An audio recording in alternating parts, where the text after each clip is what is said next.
Volvamos a nuestro texto, Juan capítulo 1, por favor.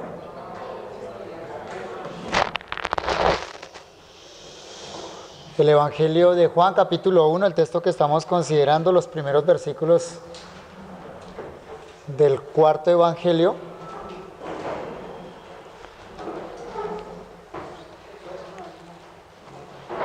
La pregunta general que tenemos en mente es si en la Biblia a Jesús se le adjudican los atributos divinos. Y para eso estamos utilizando este prólogo del Evangelio de Juan, leyendo los dos primeros versículos. Hemos podido ver cómo en la mente de Juan y en la manera como Juan se expresa del Logos, como él le llama a Cristo antes de su encarnación, el Logos tiene el atributo divino de la eternidad y el atributo divino de la sabiduría. Ya vimos eso, ¿no? Cómo Juan entonces le atribuye eternidad y cómo le atribuye sabiduría al Logos. Pero hay más aún en nuestro texto. Ahora vamos a detenernos en el versículo 3. Y en este texto, en este versículo 3, vamos a observar el atributo de omnipotencia. La omnipotencia es un atributo divino. Y en este versículo 3, Juan le da a Cristo el atributo de la omnipotencia. Leo el versículo 3 dice: todas las cosas por Él fueron hechas, y sin Él nada de lo que ha sido hecho fue hecho.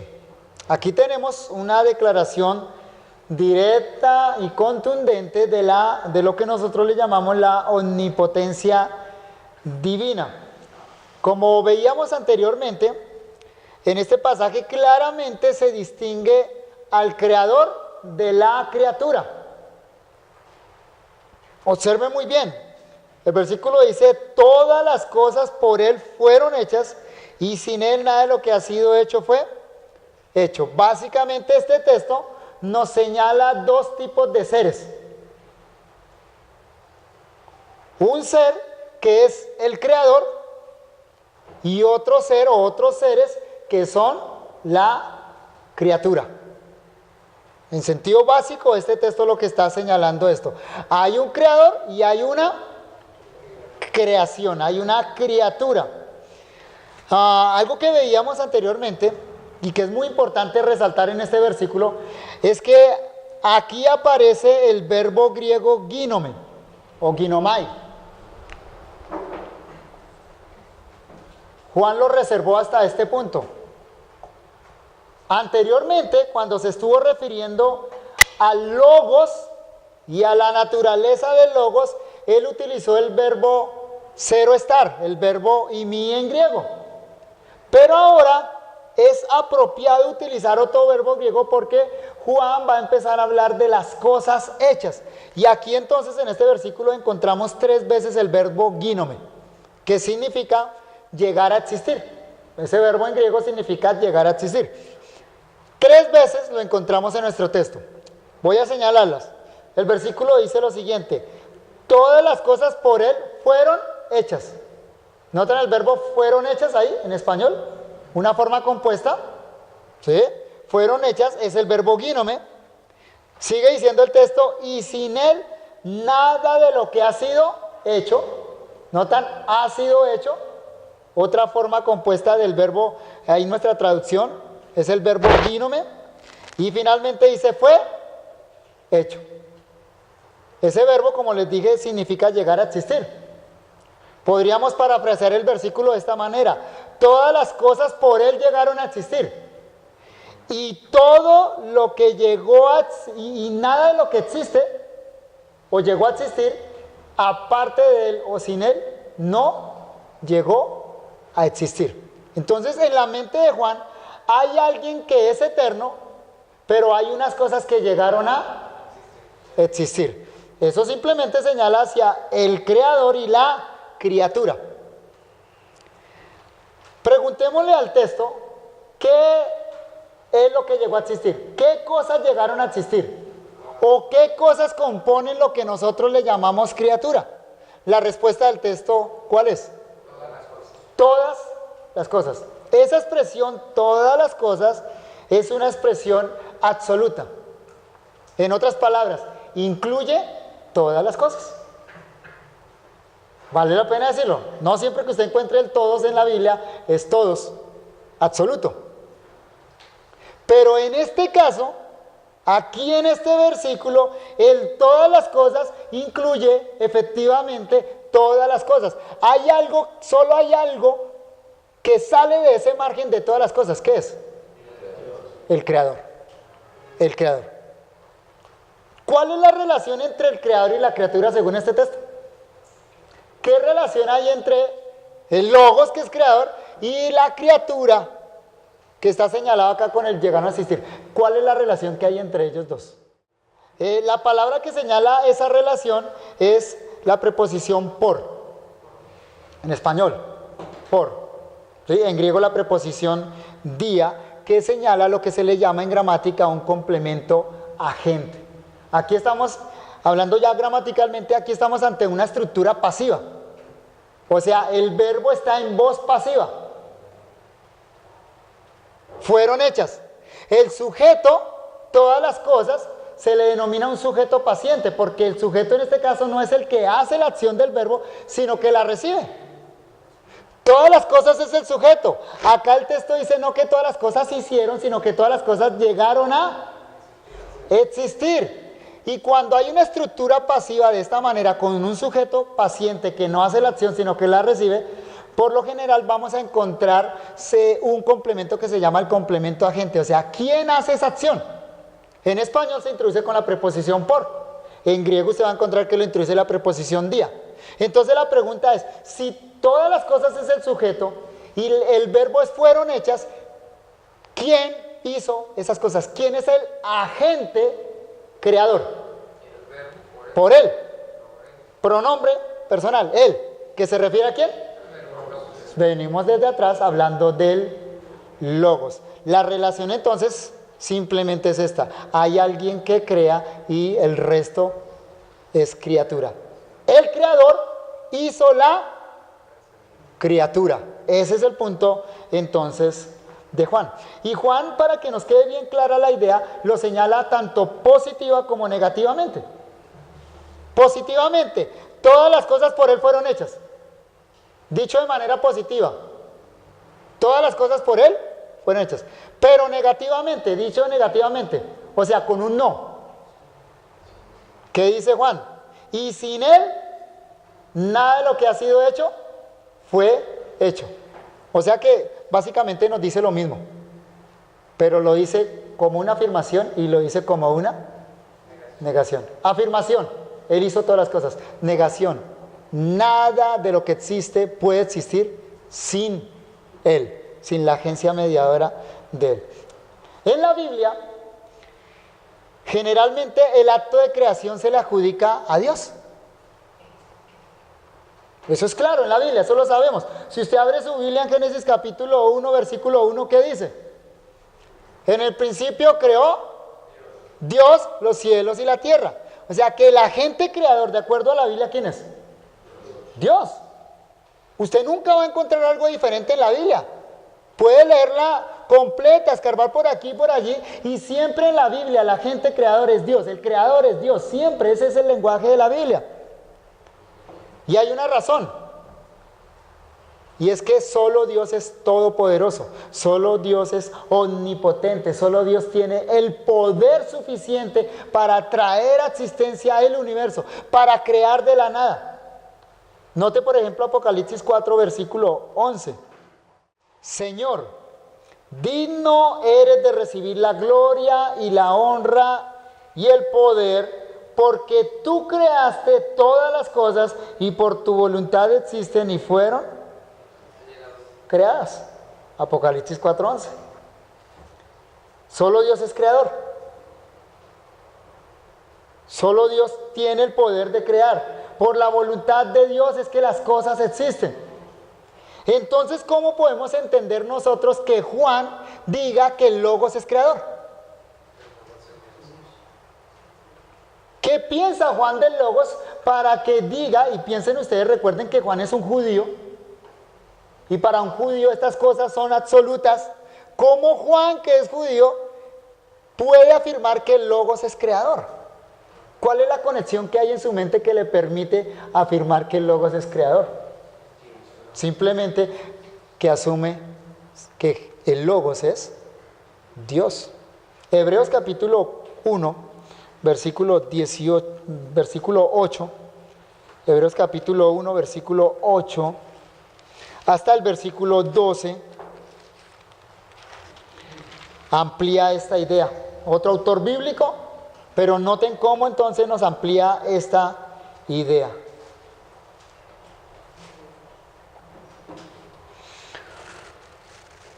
Leo Hebreos capítulo 1, versículo 8 hasta el 12 voy a leer. Mas del Hijo dice, tu trono, oh Dios. ¿Cómo le llama al Hijo? Dice, tu trono, oh Dios, por el siglo del siglo. ¿Eso qué significa? Eternidad. ¿Y de quién está hablando? Del Hijo. Cetro de equidad es el cetro de tu reino. Has amado la justicia y aborrecido la maldad. Por lo cual te ungió Dios, el Dios tuyo, con óleo de alegría más que a tus compañeros. Y tú, oh Señor, ¿de quién viene hablando? Del Hijo. ¿Cómo le llama al Hijo? Señor. Y tú, oh Señor, y le está aplicando un salmo. En el Salmo está hablando de Jehová y aquí Hebreo se lo aplica a Jesús y dice, y tú, oh Señor, en el principio fundaste la tierra y los cielos son obra de tus manos. Ellos perecerán, mas tú permaneces y todos ellos se envejecerán como una vestidura y como un vestido los envolverás y serán mudados. Pero tú eres el mismo y tus años no acabarán. Esto último, ¿qué atributo afirma? El atributo de la inmutabilidad. No cambias, tú permaneces el mismo. Y todo este es un pasaje que se le aplica al Hijo. Pero el punto que estamos señalando acá es que el Hijo es creador. Y solo Dios es creador según las Sagradas Escrituras, porque solo Dios es omnipotente. Solo Dios tiene el poder de crear de la nada. Hebreos capítulo 11.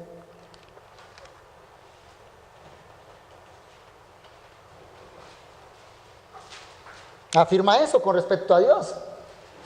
Si en la mente de Dios el Hijo y el Padre están conectados, Dios y el Logos están conectados porque los dos son creadores, el punto de conexión es que para Juan los dos son Dios.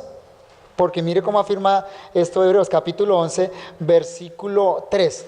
Por la fe entendemos haber sido constituido el universo por la palabra de Dios, de modo que lo que se ve fue hecho de lo que no se veía. Eso implica omnipotencia. Hacer algo de la nada. ¿Eso es qué? Omnipotencia. Omnipotencia. Entonces, es claro que para Juan el Hijo es omnipotente, o el Logos es omnipotente.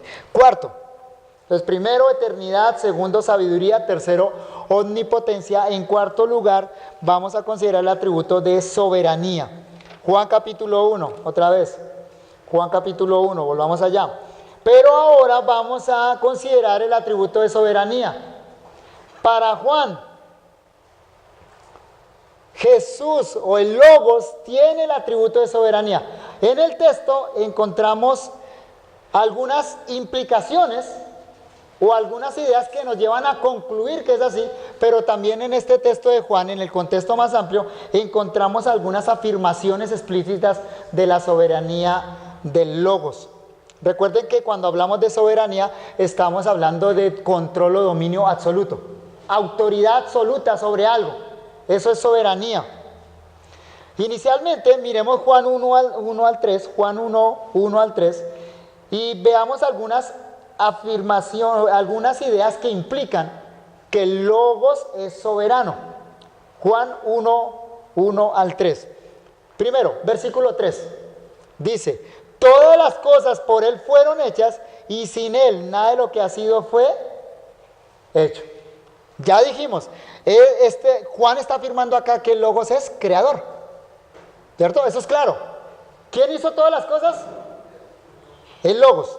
Ahora, en varios textos bíblicos, el acto de creador implica soberanía. Vamos a mirarlos. Repito, en la Biblia, en la teología bíblica, el acto de creación implica soberanía. Es decir, si alguien crea algo, entonces es el dueño de eso que crea. Miremos algunos textos. Salmo capítulo 115, versículo 3. Leo, Salmo 115, versículo 3 dice: nuestro Dios está en los cielos, todo lo que quiso, ha hecho. La segunda parte del versículo, todo lo que quiso, ha hecho, es una afirmación del poder de Dios para crear. Todo lo que quiso, ¿qué? Ha hecho. Pero la primera parte del versículo declara sobre esa base la soberanía de Dios. ¿Nuestro Dios está en dónde?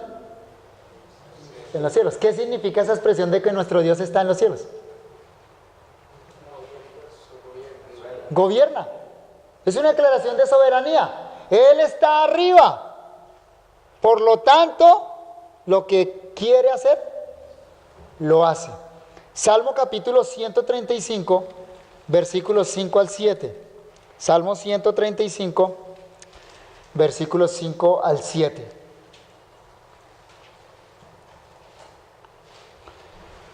Porque yo sé que Jehová es grande y el Señor nuestro mayor que todos los dioses. Todo lo que Jehová quiere, lo hace. En los cielos y en la tierra, en los mares y en todos los abismos. Hace subir las nubes de los extremos de la tierra, hace los relámpagos para la lluvia, saca de sus depósitos los vientos. Aquí es más clara la relación. Observe muy bien que Dios es creador, Dios crea todas las cosas, pero ya que Dios es creador, Dios tiene dominio absoluto sobre su creación.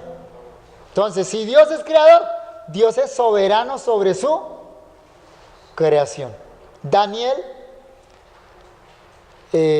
Primero Isaías capítulo 46, versículos 8 al 11.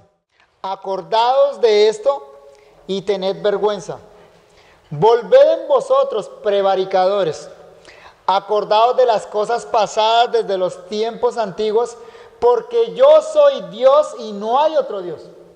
Y no hay semejante a mí, que anuncio lo por venir desde el principio, desde la antigüedad, lo que aún no era hecho.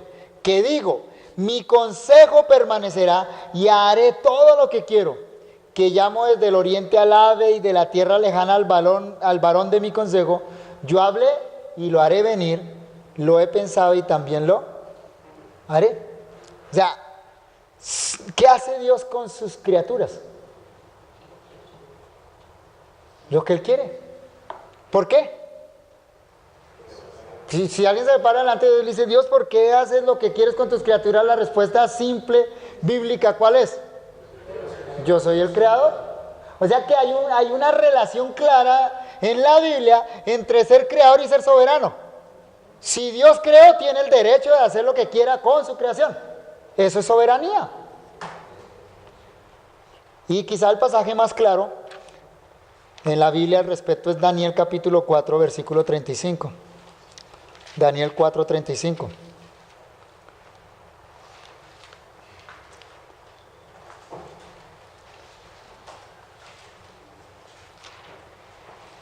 No es posible pararse delante de Dios y decirle, Dios, ¿por qué haces esto?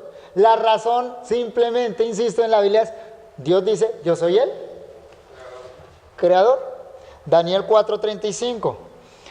Dice, todos los habitantes de la tierra son considerados como nada. Y Él, Dios, hace según su voluntad en el ejército del cielo y en los habitantes de la tierra, y no hay quien detenga su mano y le diga, ¿qué haces?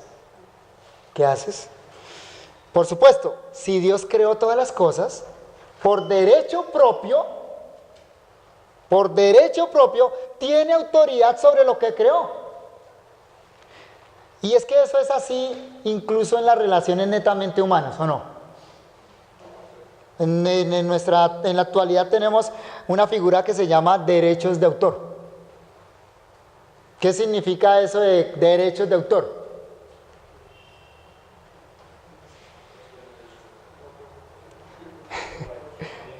Que tú tienes derecho sobre lo que creas, que es tuyo. Nadie puede robar ese derecho sin pagarte a ti. Entonces note que en las relaciones netamente humanas tenemos claridad con respecto al hecho de que si yo creo algo, pues yo soy dueño de eso que cree. Romanos capítulo 9 lo afirma de esta manera. Versículo Romanos 9, 20 y 21. Romanos 9, 20 y 21. Es interesante que frente a la idea de la soberanía divina los hombres nos levantemos y le digamos, Dios, ¿por qué? ¿Qué haces? Cuando a nivel de relaciones humanas sí exigimos los derechos de creación. Simplemente eso es un principio general. Romanos 9, 20 y 21 dice, mas antes, oh hombre, ¿quién eres tú para que alterques con Dios? Y mire la ilustración de Pablo. El argumento de Pablo, ¿cuál es? No es un argumento teológico, es un argumento natural, sacado de las cosas naturales. El argumento de Pablo es este: dirá el vaso de barro al que lo formó, ¿por qué me has hecho así? ¿Cuál es la relación? Ahí lo explica. O no tiene potestad el alfarero sobre el barro para hacer de la misma masa un vaso para honra y otra para deshonra. O sea, le están haciendo una pregunta teológica a Pablo acerca de la soberanía divina en la salvación de los hombres. ¿Por qué Dios hace así? Y Pablo, ¿a dónde lo lleva? ¿A la casa del alfarero? Le dice, venga un momento. Mire que eso es así aún en los aspectos naturales. El alfarero hace un tiesto de barro. ¿Quién es el creador? El alfarero. ¿Qué es la criatura? El tiesto de barro. ¿El alfarero tiene derecho sobre lo que creó? Sí. ¿Y entonces por qué me dices que Dios no tiene derecho sobre lo que creó? Ese es el punto de Pablo. Creación, entonces ¿qué implica? Soberanía. Soberanía. Precisamente esa es la idea de Juan. Pero tenemos declaraciones ahí claras en la Escritura. Colosenses capítulo 1, versículo 16. El apóstol Pablo aplica esta lógica al caso de Cristo. Colosenses 1, 16. Ahí está hablando de Cristo. Si usted mira el contexto, viene hablando de Jesucristo. Y entonces el apóstol Pablo afirma, Colosenses 1:16, lo siguiente: porque en Él, en Cristo, fueron creadas todas las cosas, las que hay en los cielos y las que hay en la tierra, visibles e invisibles, sean tronos, sean dominios, sean principados, sean potestades. Eso es creación. ¿Quién creó? Cristo creó. Pero mire la conclusión que Pablo saca. Esto es natural en la mente de Pablo, natural en la mente bíblica. Entonces la conclusión es esta: todo fue creado por medio de Él y para Él. ¿Eso qué significa? Soberanía. ¿Por qué? Porque creó. ¿Por qué todo es por medio de Él y para Él? Por medio de Él, Él crea, para Él, es soberano. También en Juan capítulo 1 hay una declaración implícita de soberanía, de la soberanía del Logos, cuando Juan, en el versículo 4, volvamos allá, Juan capítulo 1, en el versículo 4,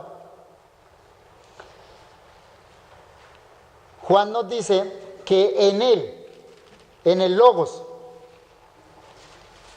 estaba la vida. Note Juan 1:4. En Él estaba la vida. Esa es una declaración implícita de soberanía. O sea, requiere explicación. ¿Cómo es que está explícita la idea de soberanía ahí? Pues en el hecho de que dice que en Él estaba ¿qué? O sea, en el Logos estaba la vida. Vamos a ver más adelante eso. Otro atributo que está ahí. Pero el punto de Juan aquí es que la vida hace parte del Logos. Y el Logos imparte vida a quien quiere. ¿Sí? En la perspectiva bíblica, entonces, quien imparte vida tiene autoridad. O si no, dígame qué argumento usted le dará a su hijo cuando usted le da órdenes y lo castiga. ¿Ah? Los hijos son astutos, son inteligentísimos. Y usted, a mí me pasó. Le dije una vez a mi hijo, ve y tiende la cama. Y él dice, la Biblia nunca dice que yo debo tender la cama. Claro, no hay un versículo que diga eso.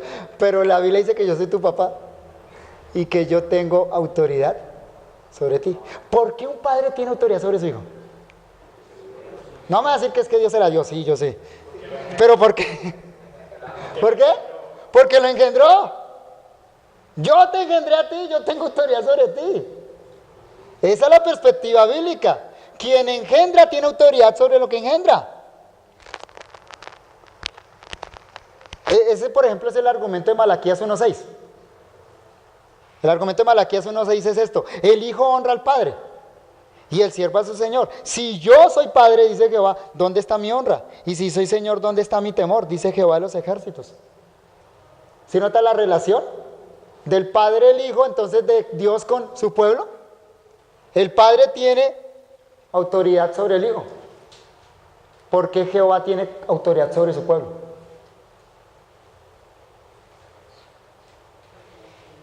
Porque Él lo creó.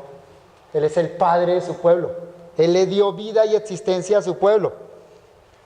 O Números capítulo 8, versículos 16 y 17, lo leo. Porque enteramente me son dedicados a mí los levitas de entre los hijos de Israel, en lugar de todo primer nacido. Los he tomado para mí en lugar de los primogénitos de todos los hijos de Israel. Porque mío es todo primogénito entre los hijos de Israel, así de hombres como animales. Desde el día que yo hería todo primogénito en la tierra de Egipto, lo santifiqué para mí. Ahí está de nuevo inmersa esa idea. Quien engendra tiene autoridad sobre lo que engendró. Pues bien, Juan nos dice que el acto de creación por parte de Logos es un acto de impartir vida a la creación. Esta relación de dar vida con ser soberano con respecto al Logos también es enfatizada por el autor de Hebreos. Vayamos a este texto, Hebreos capítulo 2, versículos 11 al 13. Observen allí en Hebreos 2, Cristo imparte vida y por lo tanto tiene autoridad. Hebreos capítulo 2, versículos 11 al 13. Porque el que santifica y los que son santificados de uno son todos. Por lo cual no se avergüenza de llamarlos hermanos, diciendo, anunciaré a mis hermanos tu nombre, en medio de la congregación te alabaré, y otra vez yo confiaré en él. Y de nuevo, escuchen esto, he aquí yo, y esto lo está diciendo el Mesías, Cristo, he aquí yo y los hijos que Dios me dio. ¿Por qué tiene autoridad Cristo sobre la iglesia? Él le impartió vida a la iglesia. Ahora, esas son declaraciones implícitas, es decir, sabemos que el Logos es soberano porque es creador. Sabemos que el Logos es soberano porque el Logos imparte vida. Pero en el contexto de Juan capítulo 1 encontramos dos declaraciones explícitas de la soberanía del Logos. Primera, versículos 10 y 11. Juan capítulo 1, versículos 10 y 11. Allí ya no está implícita la idea de soberanía, sino que está declarada explícitamente. Juan capítulo 1, versículos 10 y 11. En el mundo estaba, ¿de quién viene hablando?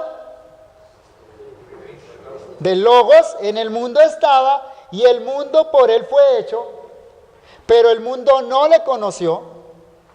A lo suyo vino y los suyos no le recibieron. ¿Notan la declaración? Versículo 10. El versículo 10 afirma la creación por parte de Cristo. ¿Por qué? Porque el versículo 10 dice esto: en el mundo estaba y el mundo por él fue hecho. O sea, él es el creador, el Logos es el creador. Y acto seguido, en el versículo 11, entonces dice que cuando Cristo vino al mundo, ¿a dónde vino? ¿Cuál es el lenguaje, Juan? A lo suyo. La palabra suyo significa algo que le pertenece por derecho propio. La palabra griega idios significa algo que pertenece por derecho propio. O sea que lo que Juan está diciendo es que cuando Cristo vino a la tierra, ¿a dónde vino? A su terreno, a su territorio, algo que era suyo.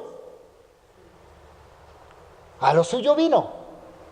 Y precisamente esta es la gran maldad del rechazo de Cristo. La gran maldad del rechazo de Cristo es que los hombres no rechazaron a un hombre. Es que los hombres rechazaron ¿a quién? A su dueño, a su creador. Entonces la palabra suyo trae la idea, claramente trae la idea de soberanía. El mundo le pertenece. Versículo 12. La segunda declaración de soberanía. Versículo 12 dice: mas a todos los que le recibieron, a los que creen en su nombre, les dio potestad de ser hechos hijos de Dios.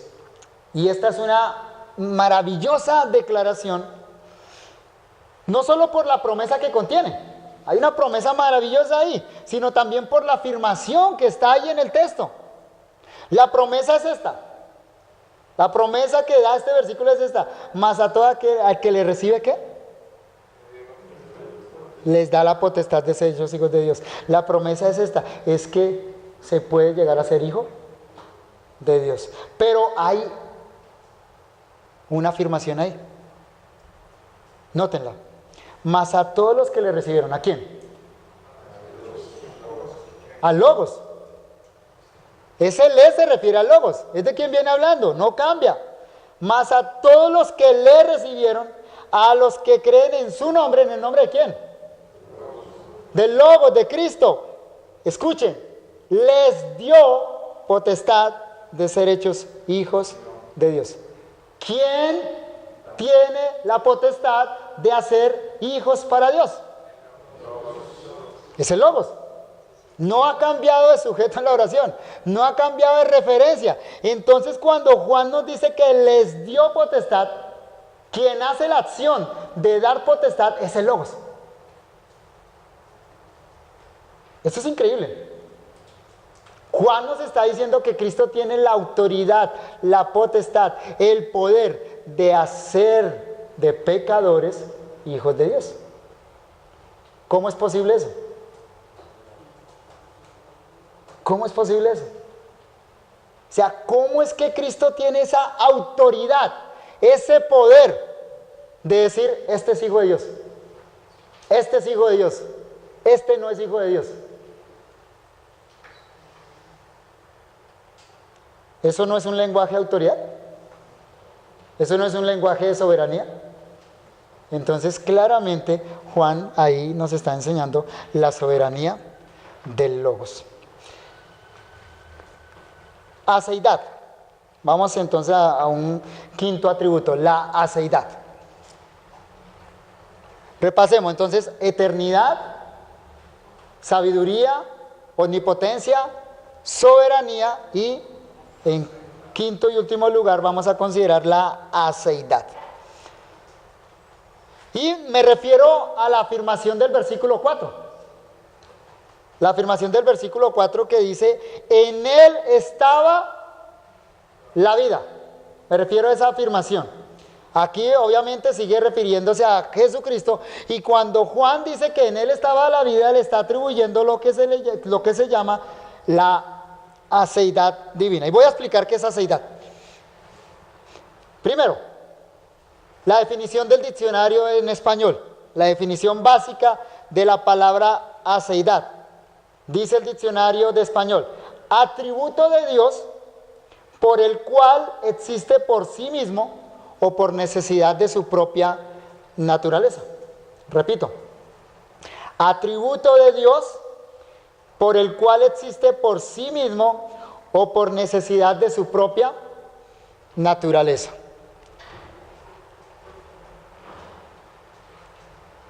Eso es aceidad, según el diccionario de la lengua española. El diccionario teológico lo define así: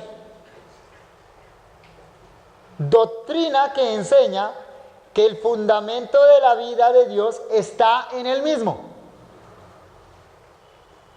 Repito, doctrina que enseña que el fundamento de la vida de Dios está en Él mismo.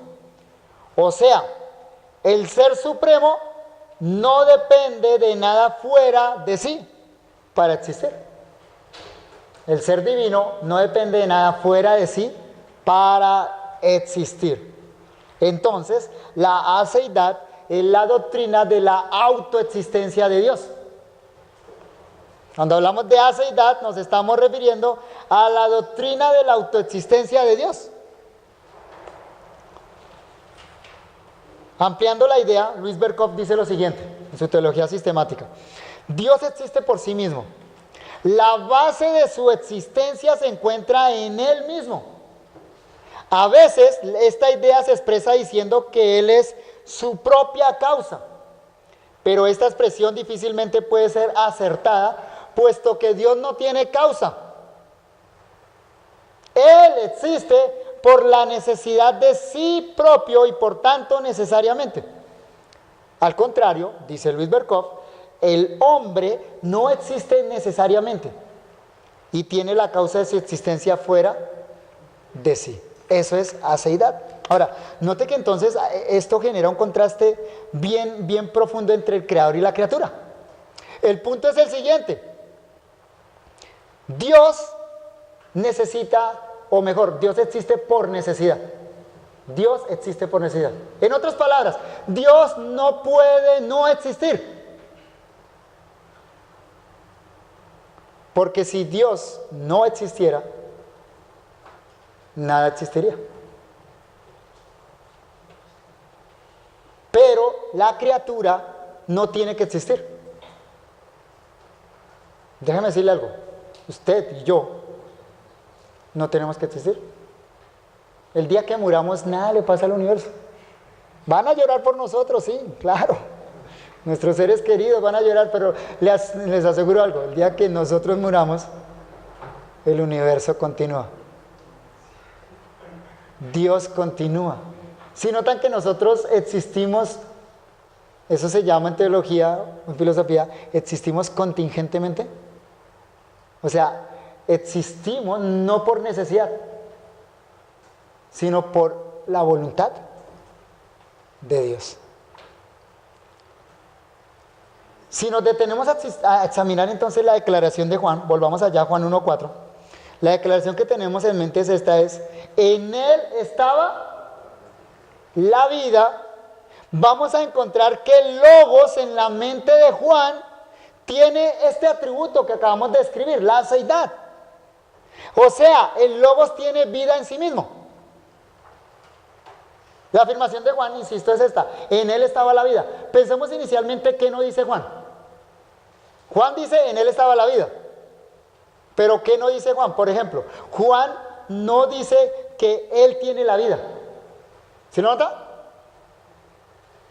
Si Juan dijera que Él, el logos, tiene la vida, ¿eso qué significa? Que está añadida a Él. Eso no es lo que Juan está diciendo. No es que que el logos tiene una maleta que se llama vida, o que carga una esencia que se llama vida. No es lo que Juan está diciendo. Juan no dice que Él tiene la vida. Tampoco Juan dice que Él recibió la vida. ¿Sí notan? No dice que Él recibió la vida. Si Juan dijera que Él recibió la vida, entonces la vida no es propia de Él, sino que es algo que se le otorgó. Eso es cierto en cuanto a nosotros. Eso es cierto en cuanto a las criaturas. Las criaturas recibimos la vida del Creador. Lo que Juan afirma es que en Él estaba la vida. Y observen muy bien que volvió a aparecer el verbo imi en el imperfecto griego. El mismo verbo en el mismo tiempo verbal que lo había usado en el versículo 1. Estaba. ¿Recuerdan qué significa entonces ese estaba? En el imperfecto significa existencia continua en el pasado. El imperfecto. Pero además, el verbo señala hacia un estado del ser. No hacia una posesión, sino hacia un atributo del ser. Esa es la fuerza del verbo ser o estar, como expliqué antes en la construcción atributiva. Pero además, la palabra vida que utiliza Juan aquí es la palabra griega zoe. O zoe. Es importante que él haya utilizado aquí esta palabra griega zoe. De esta palabra griega viene la palabra española, por ejemplo, zoología. Zootecnia, para que tengan zoo, ¿sí? Ahora, en griego hay otra palabra para vida. La palabra bios. También la utilizamos en español. Por ejemplo, en el término biología. Juan no utiliza esta. Utiliza esta. La palabra bios, la segunda, es una palabra que significa la existencia como fenómeno. O sea, señala particularmente hacia los seres vivos, hacia la manera como la vida se manifiesta en movimiento. Por eso la biología es el estudio de los seres vivos. O sea, no estudia la vida como concepto. La biología estudia a los seres vivos, la vida en manifestación. Eso es lo que significa biología. Bios. No es apropiado decirlo de logos, porque luego no, Juan no está diciendo que el logos es un ser viviente. No está diciendo eso. El término zoe es el que en griego, particularmente en griego, esa palabra señala la vida en el sentido más puro posible. La vida ontológicamente. Esa palabra ontológicamente se refiere a un campo de estudio en la teología y en la filosofía que estudia la vida como algo abstracto, en su sentido más puro. Es la palabra que Juan utiliza ya. Entonces Juan lo que está afirmando es que el logos tiene una relación con la vida como esencia. Y la relación del logos con la vida está señalada por la preposición en. Juan, repito, dice, en él estaba la vida. ¿Sí lo notan? Es decir, ¿dónde está la vida? En él. ¿Qué significa la preposición en español? Cuando ustedes leen eso, en él, de lugar, claro. ¿Y qué señala? Sobre indica arriba, ¿cierto? ¿En qué significa? Dentro. Esa es la fuerza de la preposición acá. ¿En qué lugar está ubicando Juan la vida? Dentro del logos. ¿Eso es aceidad? Aceidad es que Dios tiene vida en sí mismo. Tomando entonces en consideración esto, vemos que Juan afirma que la vida es parte inherente del ser del logos. Y esa fue la definición que dimos de atributo. La vida no es algo que el logos recibió. Tampoco es algo que el logos hace, vivir. Más bien, la vida es algo que Él es en sí mismo. Pero más aún, ¿saben? Juan, el mismo apóstol Juan, afirma que el logos, ya que tiene vida en sí mismo, tiene la capacidad de impartir vida a quien quiera. Versículo 9. Juan capítulo 1, versículo 9. Esto es lo maravilloso.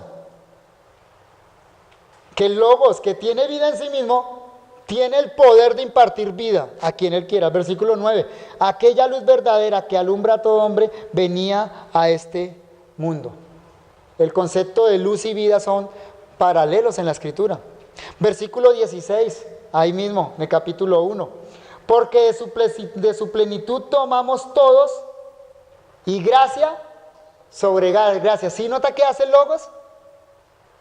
¿Qué está haciendo el logos en el mundo? Impartiendo luz, impartiendo vida. Juan capítulo 5, versículo 26.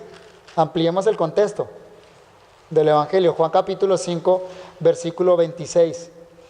Porque como el Padre tiene vida en sí mismo, aceidad, así también ha dado al Hijo el tener vida en sí mismo. O sea, es paralelo, lo del Padre y el Hijo es paralelo, ¿sí lo notan? Solo que hay un orden trinitario, pero no se diferencian en atributo. Porque el Padre tiene vida en sí mismo y el Hijo, ¿qué? Tiene vida en sí mismo. Versículo 29, ahí mismo, capítulo 5. Y los que hicieron lo bueno saldrán a resurrección de vida, mas los que hicieron lo malo a resurrección de condenación. ¿Cómo es que estas personas pueden tener vida? Resurrección de vida. La afirmación de Jesús atrás es que el Hijo tiene la vida. Y finalmente un texto que ustedes conocen, Juan capítulo 11, versículo 25. Jesús les dijo: yo soy la resurrección y la vida. El que cree en mí, está la promesa maravillosa, aunque esté muerto, vivirá. Y el resto del Nuevo Testamento está de acuerdo con esto totalmente. 1 Corintios 15:45, leo para ustedes, 1 Corintios 15:45. Así también está escrito: fue hecho el primer Adán, alma viviente. ¿Se nota? Viviente. El primer Adán es alma viviente, o sea, una cosa que vive, que se le llama alma y que tiene un nombre propio, Adán. El postrer Adán, dice Pablo, espíritu vivificante, no viviente, vivificante, o sea, que da vida, imparte vida. Colosenses 3:4. Cuando Cristo, vuestra vida, se manifieste, entonces vosotros también seréis manifestados con Él en gloria. No importa si morimos. Cristo tiene el poder de darnos vida cuando Él se manifieste. Primera de Juan 5:11. Primera de Juan 5:11. Y este es el testimonio que Dios nos ha dado vida eterna. Y esta vida está ¿en qué? En su Hijo. Y Apocalipsis 22:1. Apocalipsis 22:1 dice: después me mostró un río limpio de agua de vida, resplandeciente como cristal, que salía del trono de Dios y del Cordero. Así que nuestro Salvador tiene vida en sí mismo y le imparte a quien quiere.